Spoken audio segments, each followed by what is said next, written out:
Promethean Actions weekly class for February 21st, 2026, with Brian Lance on the subject, A New Birth of the U.S. Economy.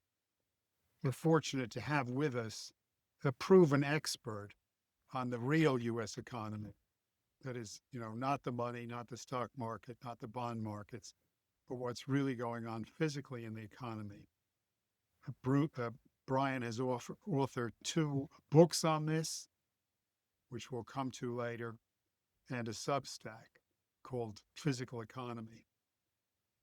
Brian has been a leading influence responsible for the content of the flyers and half-pagers, which have been distributed by Promethean Action and Promethean PAC through activists around the country who are fighting to win for Trump in the upcoming midterm elections. So you're going to hear from somebody who demonstrably knows what he's talking about. And with that, let me hand it over to Brian.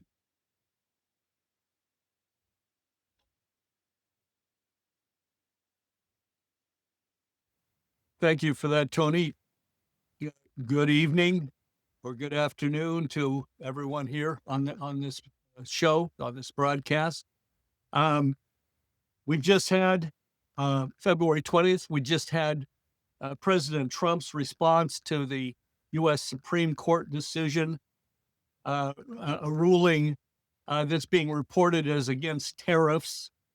And that's not really the case. As President Trump said, with great authority, in a very presidential fashion, he spelled it out at the press conference on Friday.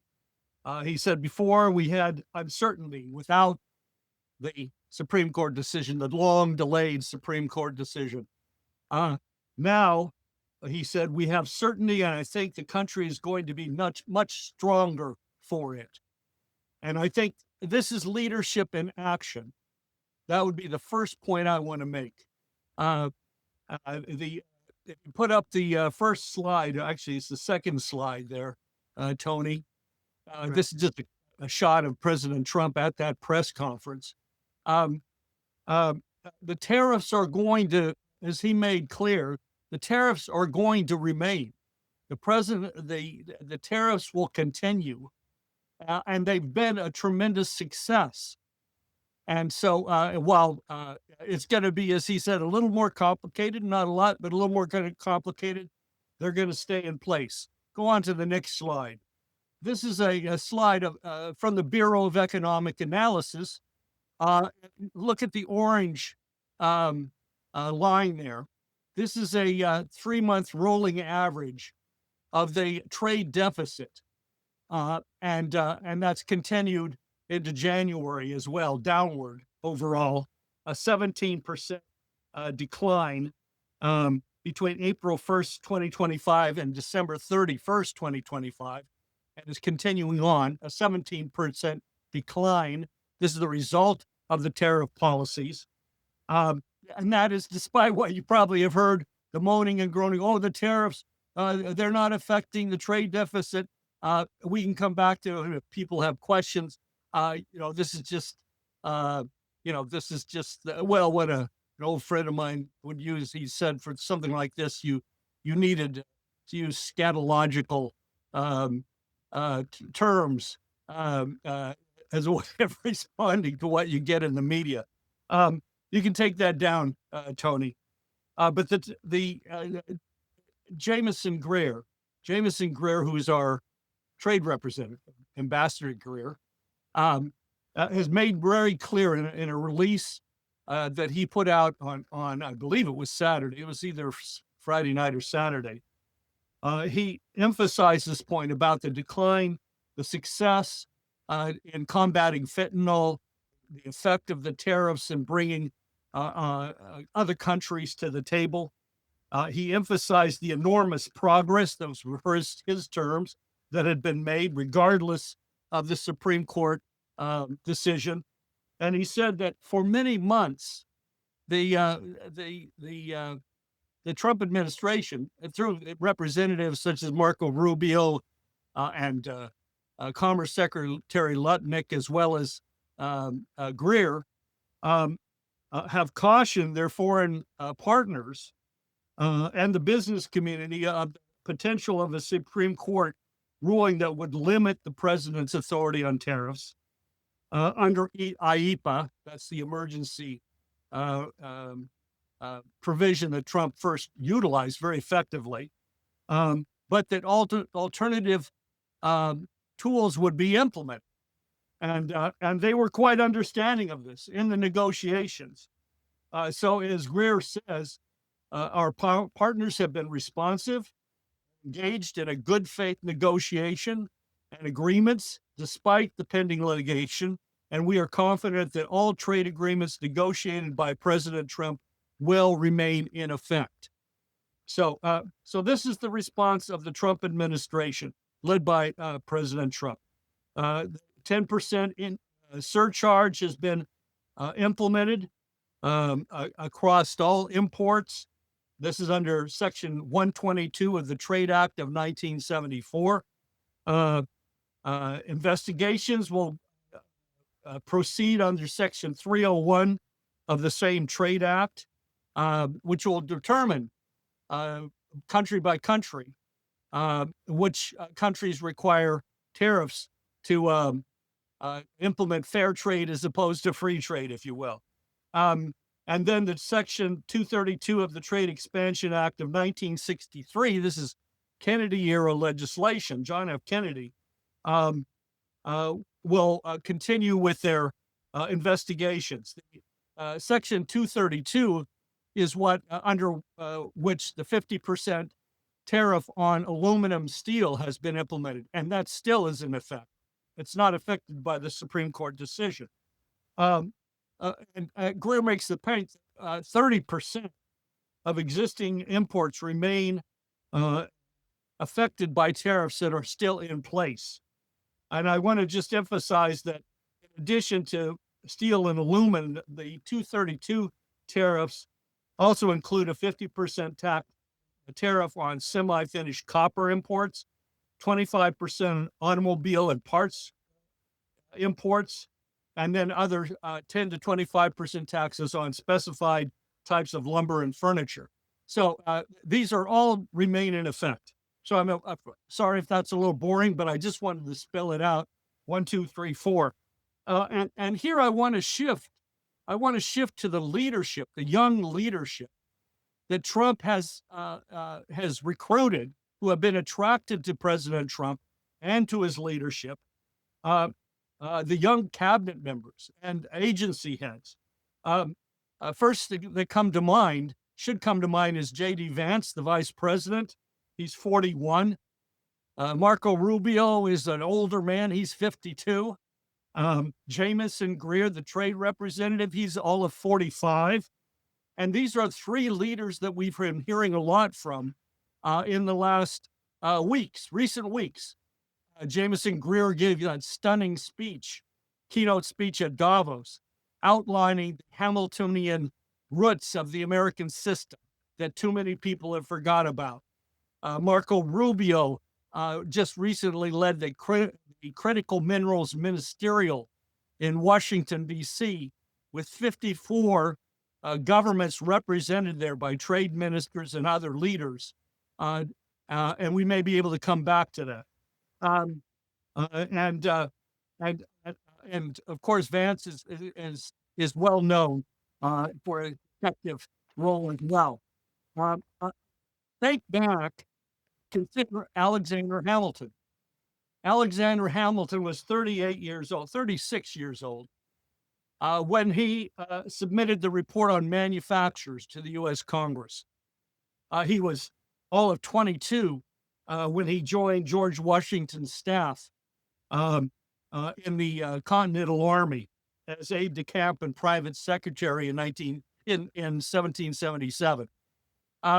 So we see this here repeated as George Washington attracted a young leadership around him. And we see this repeated Trump. Just to name a few others, Tulsi Gabbard is 44. Pete Hegseth, the head of the Secretary of War, is likewise 44. Carolyn Levitt is 27, the White House press secretary. Lee Zeldin at EPA is 45, and so on. So this is hardly a presidency of billionaires. That Trump is surrounded by billionaires. No, it's much more than that. And I would just finally point out J.D. Vance, Rubio, Greer, these all come from poor backgrounds. Lower middle class at best backgrounds. Greer grew up in a mobile home in Paradise, California. Rubio's parents worked in the hospitality industry. His dad was a bartender, his mom a hotel maid. The story of J.D. Vance is well known. So these are the leaders, among the leaders, which should inspire, I think, exemplars, if you will, that should inspire confidence in the future of our republic. And then, if you haven't already, I really encourage you to watch the fiery speech by President Trump that he gave down in Rome, Georgia, at the Coosa Steel Corporation the day before the Supreme Court decision. With that, I want to just mention briefly my book, and you can put up the slide of that, if you will, Tony. Rebuild the USA, the Trump presidency and beyond. I'm plugging it now because we have to lead. We have to join President Trump as a leadership, a citizen army of leaders. This is what Promethean action is about.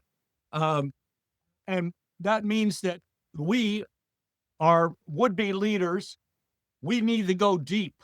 We need to understand more deeply, as Hamilton penetrated the functioning of a U.S. economy. What is required today? The book covers sector by sector the entire U.S. economy as much as I could. It's 400 and some pages long, 450 pages long. But it's like a MAGA manual, if you will, as one of my colleagues called it. But Trump is implementing policies across all these areas: energy, taking on the Federal Reserve, tariffs, of course, confronting the healthcare crisis, housing, logging, lumber, mining processing, rural America, the railroads. And we have to understand more deeply what he's doing and what needs to be done for ourselves. And that's not to say we're all going to agree on everything, on every cotton picking point, but the point is we've got to be on top of this and share it with our neighbors, share it with the family down the street. We've got to have the vote out at the end of in November of 2026. The American citizenry needs to be heard from.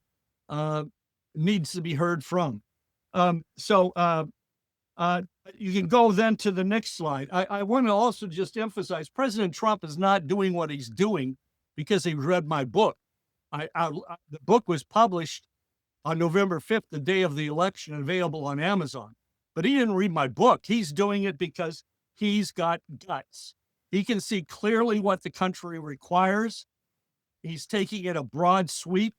He's got a crack cabinet that's working in all of these areas, bringing these situations to the table with context and a deepening understanding.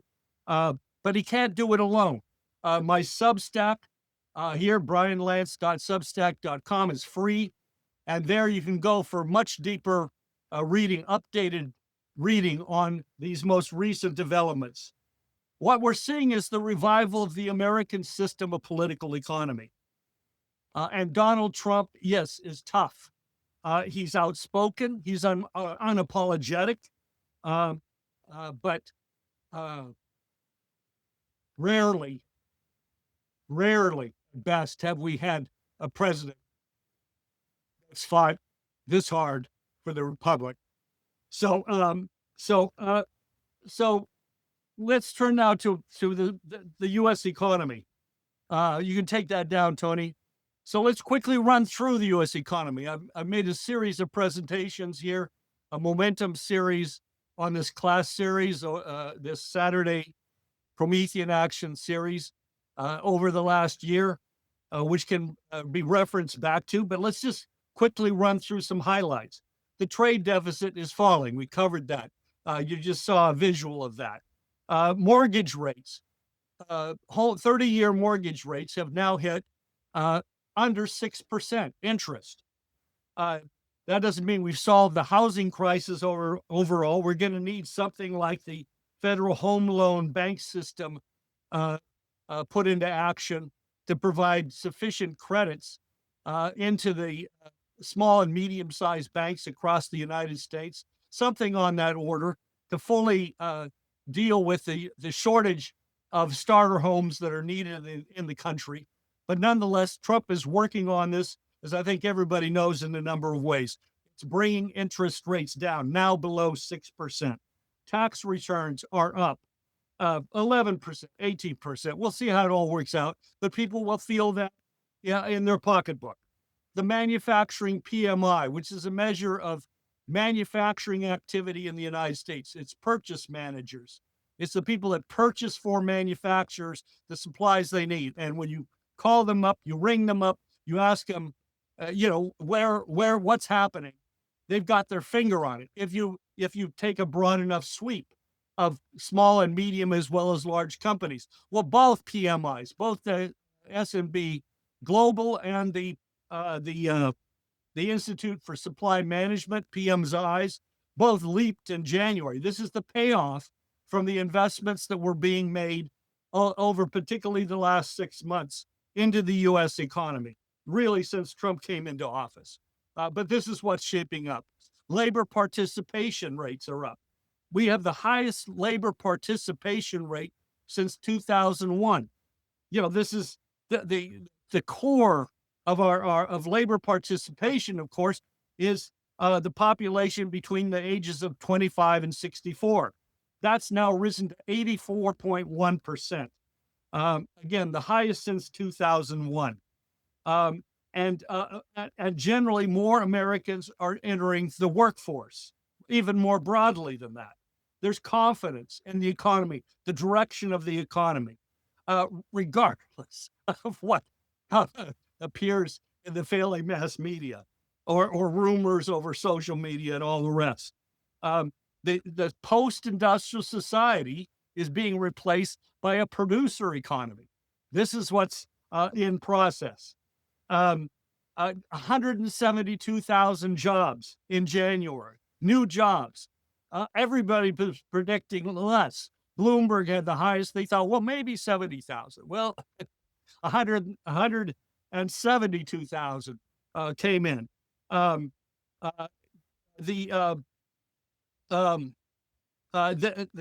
others I just mentioned, CNBC and Moody's both predicted there'd be no increase in the labor force. I mean, this is, you just got to focus on the physical, real economy, which is what Trump is building out, putting people back to work. And we'll get a little more to that. Some really exciting developments. Inflation is down. I think everybody realizes that. It's down to 2.4%, 2.6%, thereabouts, despite what everybody predicted. The predictions of all the so-called lunatic economists was that it's going up, and instead it's going down. And despite the 43-day shutdown of the federal government, which hit state governments, hit all kinds of agencies, hit rippled through the private sector economy and so forth. This was self-inflicted, if you will. Well, if the Democrats, certainly, this was a Jacobin operation to harm the economy, to try to blunt the success of what Trump is doing. And just one final other reference point here, and of course, this also is shown up in the approximately 500. I think the figure now is 540,000 illegal immigrants that have been removed from the United States by the Department of DHS and our border people. The crime is down.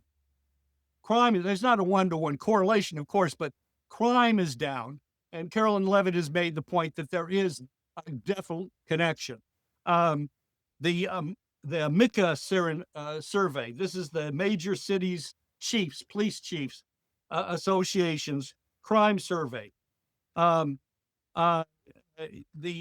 all major violent crime categories dropped in 2025, including a 20% drop in robberies, 10% in aggravated assaults, a 61% in carjackings, residential burglaries dropped 17%, car thefts dropped 27%. I mean, that's just a quick summary to get an idea of what's occurring. Homicides in major U.S. cities fell by 21% in 2025. And then let's look a little closer at the real workforce. The workforce of the United States is being shifted. I don't think enough attention is given to this. It's being shifted. We have 70,000 new construction jobs. These are in factory builds. But then once those factories are built, which is 12 to 18 months on average, once those factories are built, those that started over the last 6 months or so, well, then they've got to be filled. They've got to be filled with equipment. They've got to be filled with a workforce. They got to be put into motion. And that's going to be unfolding over the course of 2026. Federal employment, on the other hand, federal employment has dropped by 249,000 people, 249,000. If you take into account all separations, retirements, and so forth, it's dropped by 322,000. This is by early 2026. So a tremendous decrease in the federal workforce, DOGE and all the other efforts. This is about 14% of the federal workforce. But the U.S. workforce is growing. The total U.S. workforce is growing. This underscores a shift out of overhead into production, a point that Trump has made. People are finding better jobs outside the federal government. And more pointedly, Trump has made the point that Obama wanted to compensate losers. Trump said, I don't believe you are losers. We're not putting people on the dole. We're not maintaining this sanctuary city facade. We're moving to directly reemploy Americans productively, and doing that not dragooning fashion, but in terms of opening up the new potentials, opening up new employment. I'm seeing this right here in Houston, Texas, where I live. So of course this raises as well the question of productivity. What is productive labor? I think people are thinking about this in terms of overhead versus real employment in the productive economy that produces physical wealth. This is the core of physical economics. And if you could put up the next slide there, Tony, what has been the cost of the green net zero agenda? This is a graph. This is by Bjorn Lomborg. He's a Danish statistician and researcher, well known there. This is a figure on the total cost estimated by him, the cost of the green transition through in the course of 2004 to 2025. You can see it there, and you can see it broken down by areas of the global economy. $16 trillion in costs. 16 dumped into the burn pit. On February 12th, President Trump announced the single largest deregulatory action, if you will, in American history. The full revocation of the Obama-era greenhouse gas endangerment finding. This removed approximately in the United States, just in the United States. Sorry, I don't have a figure. I look for something, but it's in the trillions of dollars in the United States. Just thinking about the 16 trillion estimation, trillions are in the United States. But the removal of the endangerment finder, greenhouse gas endangerment finder we're talking about, removal of that removed 1.3 trillion in burdensome regulations off of households, businesses, so-called consumers, producers. This was a very, very significant step, and it was done systematically. They did hearings, testimony, they jumped through all the hoops, and then it's now been announced. It's now formalized as of February 12th. So this is what we're undoing. Okay, so then let's look at what's been launched or what is being launched, and this goes way beyond, debating points, with your neighbor over, well, is the deficit really being brought down or isn't it, or is there going to be inflation because of tariffs? These sorts of things. I mean, some people just, this doesn't catch them. It doesn't catch them mid-motion. It doesn't catch them where they live, actually. Let's look at, what's being unleashed, what's been launched by the Trump administration with a few key examples, a few major investments. And this is the result of what some people would call an industrial policy, but it's much more than that. It's much more agile than that. It's a Hamiltonian system. It's a Lincoln Greenback policy. It's the Reconstruction Finance Corporation of the Roosevelt era. Those lessons taken into account is what the Trump administration is putting into motion. You can take that slide down, Tony. Thanks. So just as a first example of this, I want to just emphasize the Japanese and South Korean investments that are coming into the United States. $550 billion from Japan.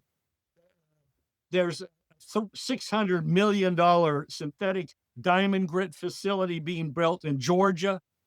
Diamond grit for drill bits and for all kinds of other industrial uses. We've been dependent on foreign imports. That's just one example. That's being financed by Japan.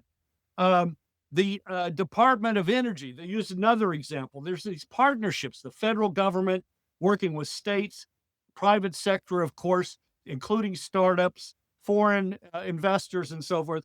The Department of Defense has partnered with South Korea Zinc in Tennessee. This is a $6 billion zinc smelter and the reopening of a significant zinc mine there. We've been importing our zinc. These are not dependable supply chains. We've got to have this production here. We need the workforce here. We need the paychecks here. And so you have the Department of Defense's Office of Strategic Capital. They've committed $1.25 billion into this project. Korea Zinc is selling $1.2 billion worth of shares in South Korea to pony up its portion. And because of these commitments between South Korea Zinc, the Department of Defense, and the collaboration of the South Korean government and the state of Tennessee, the private sector, the U.S. private sector, and foreign investors otherwise have ponied up $2.4 billion for this project. This is moving ahead now. All right, this is an example. This is the scale of the sorts of things that are being unleashed now in the United States. Take another example, Vulcan Elements. Probably never heard of it. Vulcan Elements, it's new. It was formally started in November of 2023, I believe. Maybe even newer than that. But North Carolina based, Durham, North Carolina. Yes, the next slide. Good, thank you. $1.4 billion partnership. $620 million from the U.S. Department of Defense, Office of Strategic Capital. They're building a rare earth magnet manufacturing facility, not just a facility, but a complete domestic supply chain for the facility. This is what already exists. An entire new and larger plant is going to be built based on this partnership. As a result of the partnership, that crowded in, that is private investors, crowded in with another $550 million into this project. So this is going to be 100% vertically integrated domestic supply chain operation. So this now here again, who is this guy? Who is this company formed by? Why is the Department of Defense in on this? Well, here's another young American, John Maslin. He's a former U.S. naval officer with the nuclear propulsion program. He was a lab finance manager in that role. That was his role. He's 31 years old. He's the CEO of Vulcan Elements. And of course, he's partnered with other people with all kinds of other capabilities in terms of people in the company itself. But this is another example, another potential Elon Musk, if you will, that are taking this kind of roles in the private sector, a new generation, as we're seeing, new generations, plural, really, as we're seeing in the Trump administration itself. Um, um, uh, let's move on. Let's move on to nuclear. No, nuclear in terms of fission and fusion are being supported by the Trump administration aggressively. This is not some old man asleep in his basement. This is a presidential administration using the full powers of the executive to move the country forward. 4 executive orders were signed in May on nuclear energy. And this is unleashing new breakthroughs in the nuclear industry area, new programs, and a new build out, which we're going to be hearing more and more about in the coming months. I'll take one example as a highlight: Valor Atomics. This is Valor Atomics. You see here the core. This is the reactor core of the Valor Atomics Ward 250, otherwise known as Ward 1. Ward was the grandfather who worked at Oak Ridge of the head of this company. That's why they're named Ward. This is being loaded on a C-17 Globemaster. And you might have heard about this. An entire Valor high temperature gas cooled reactor was being moved from California by the U.S. Air Force to Utah, where it'll be reassembled and it will be in operation, full operation by July 4th, 2026. This reactor uses Trizzo fuel, the advanced one of the advanced forms of HALEU fuel. Much more powerful, less waste. The high temperature gas cooled reactor uses helium for cooling, doesn't need water. It's compact. As you can see, you can put on the next slide. Here's members of the Air Force loading that core onto the C4 Globemaster for the flight to Utah. This occurred on February 15th, for those that are interested. In November of last year, Valor Atomics, their reactor core, like the one you're seeing loaded here, reached cold criticality at the Los Alamos National Labs. That is, they brought it up to full fission reaction. This high temperature gas cooled reactor, this microreactor, without putting energy to the grid or utilizing the heat. But this is a test, and it reached full criticality. This is the first new fission startup company to reach criticality. So now this reactor in Utah will be fueled up tested, and so forth.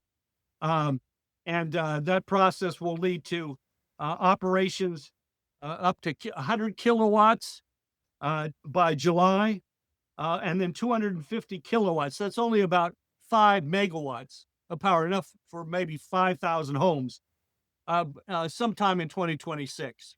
Is the latest that I saw on it. But it's going to be in 2026, and it's going to be up and running by July 4th, 2026. One of 3 reactors that President Trump's executive order orders that this happen. And I just want to emphasize that this has occurred with the support of the national labs like Los Alamos and other collaboration with the Department of Energy, which is being transformed. The Department of Energy of the United States government, our government, is being transformed from essentially another nuclear regulatory agency besides the Nuclear Regulatory Commission into one that actually acts as a platform for breakthroughs such as Valor Atomics. And who owns Valor Atomics? Who's their CEO? Well, his name is Isaiah Taylor. And if you will, put up that slide. Isaiah Taylor is 26 years old. And here's his statement of his philosophy. It reads like something out of Kepler, frankly, to me. It will remind others of other references, historical references. My Christian philosophy is that God created the world fundamentally good. When we talk about making technology, we're taking something good that's pre-existing and hidden.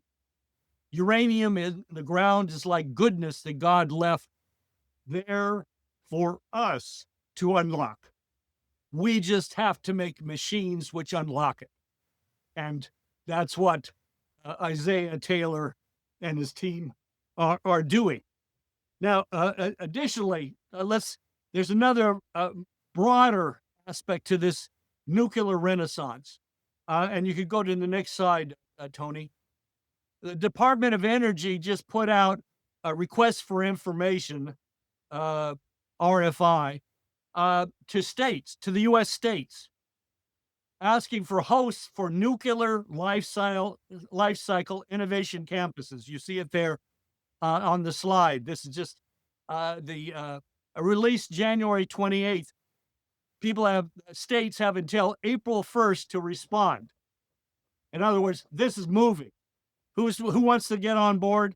Let us know to sponsor campuses, large-scale campuses that'll include the entire nuclear life cycle. That can be supply chain components, fuel, tristle fuel, other HALEU fuel development, fabrication, modules, reactors, and so forth. Full-scale operating nuclear reactors as campuses. So this is now in the works. This is already beginning. Go to the next slide, if you will. We're running through this quickly here. Texas A&M, right here in Texas, has announced a year ago the RELIS campus. RELIS stands for the Texas A&M core values: respect, excellence, leadership, loyalty, integrity, and selfless service. That's where the word RELIS comes from. This is a former Air Force base, 2,400 acres. It's already exists. It's been built. It already has projects there, including a U.S. Armed Forces ammunition center, a engineering and technology training program, annex program, and so forth, Transportation Institute, and so on. They've invited 4 nuclear small modular reactor companies to come and build their plants on the RELIS site. And those companies are that have joined it are now Keros Power, Natura Resources, Terrestrial Energy, and Alo Atomics to build and test small modular reactors on the Rillis campus. This is the perspective. If you build one reactor on a site, well, then you got to build another one on another site. Your costs are greater. If you put 3, 4 reactors on a single site, or as in the case of Valor Atomics, their plan is to put 50 or 100 of these small 5 megawatt plants together on a single site. Then you've got you're cutting your costs, your construction costs, your operating costs. It's a smaller footprint overall, and so this is the road forward. This is the campus, what they're discussing in terms of these campus projects. Next slide, very quickly.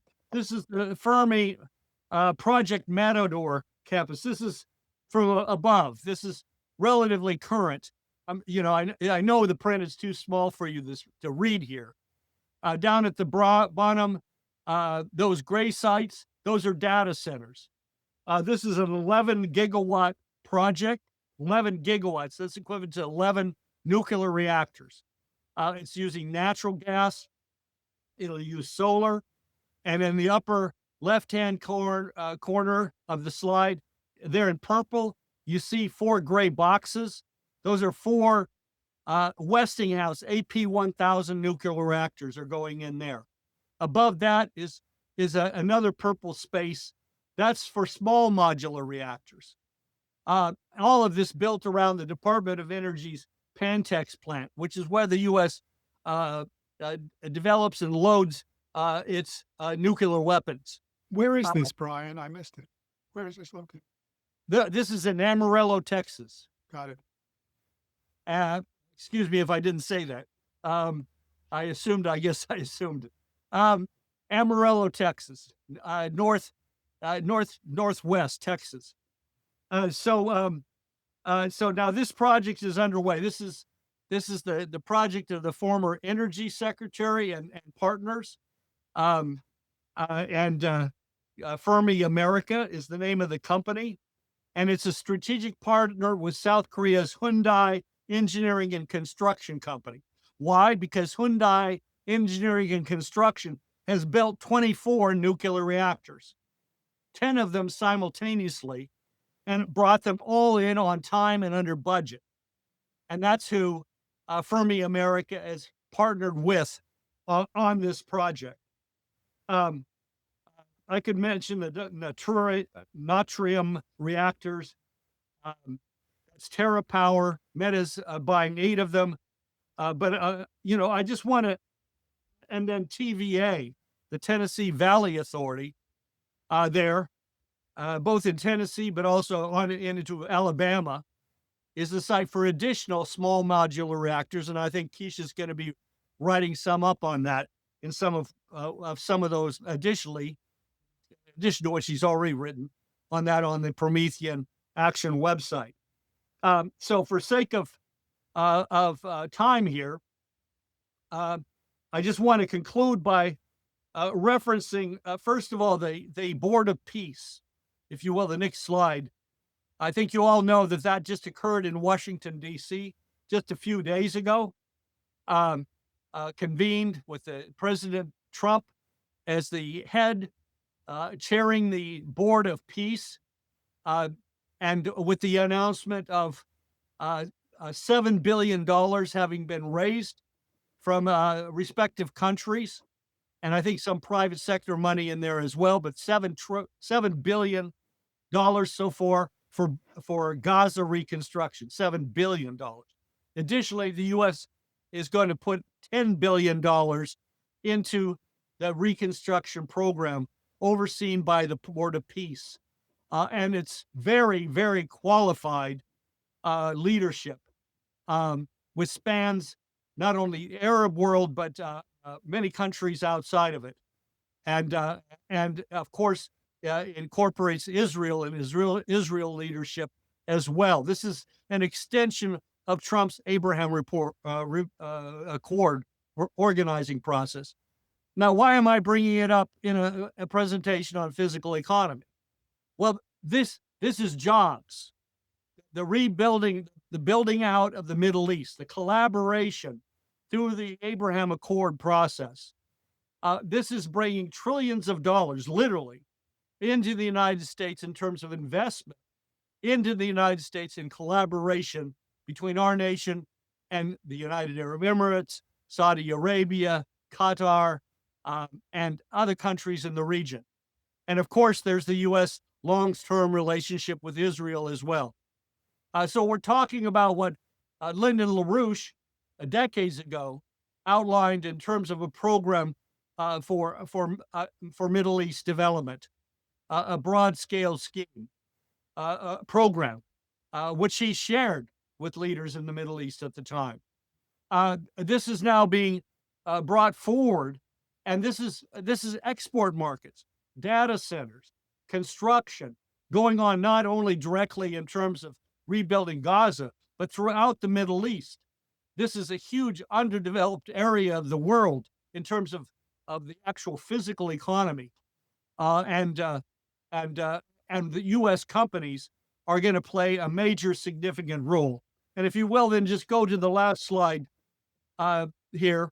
This is it's actually two pictures divided in half here. I'm sorry, it's the best I could come up with to give you an actual sense of what this critical minerals ministerial was about. I mean, this all echoes the Core 5 concept that William Wirtz was discussing last Saturday here on the class series. This echoes the four powers type of approach to reordering the world, in which the U.S. is playing a leader as a sovereign nation among other sovereign nations. Marco Rubio convened this at the State Department, as I mentioned earlier in the beginning. 54 nations, trade ministers, and others were part of this discussion. And this incorporates a tremendous reorganization.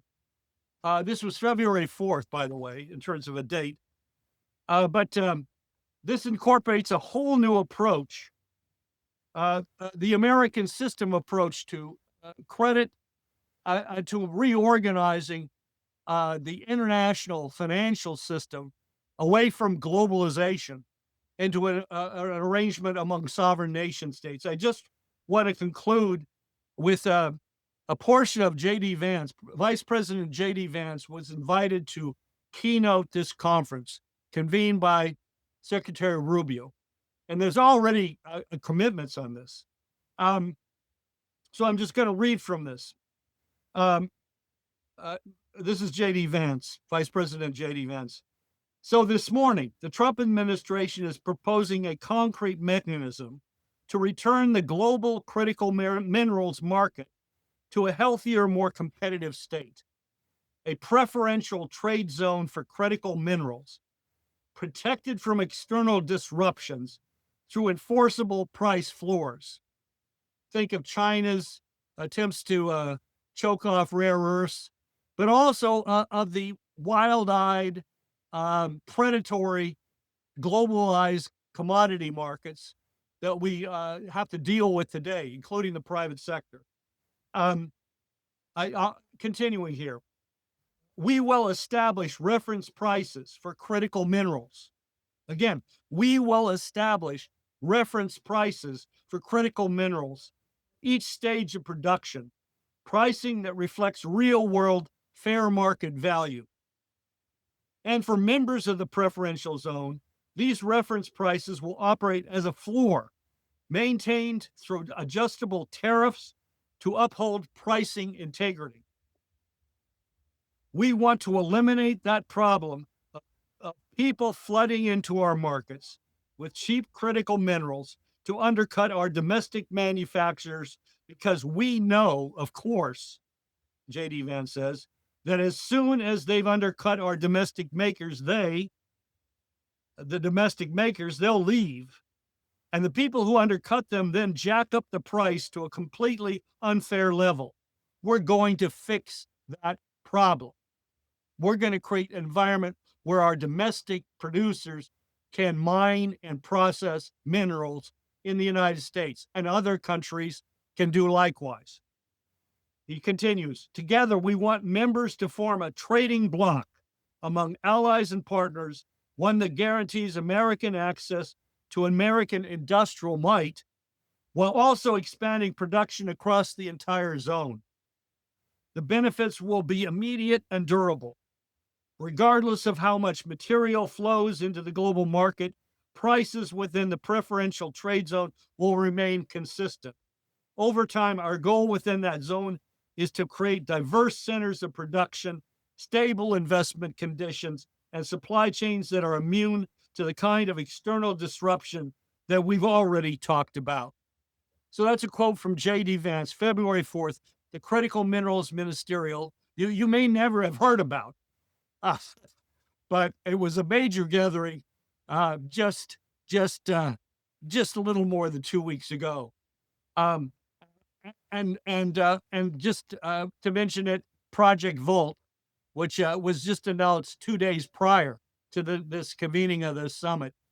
The Project Volt here in the United States, private sector with the Ex-Import Bank, the U.S. Export-Import Bank, creating a vault, of critical minerals, a supply bought by major manufacturers in the United States, a vault that will secure supply chains of these minerals for manufacturers going forward. A total $12 billion investment, but it won't cost the taxpayers a dime. So these are some of the I think, truly inspiring initiatives underway. And I hope this is useful and paints a picture, a painting for you of a future in terms of where we're going and what we're going to be part of, we and our children and children's children. Thank you for your Tremendous. attention. I hope you'll find it useful. Tremendously valuable, Brian. Thank you so much.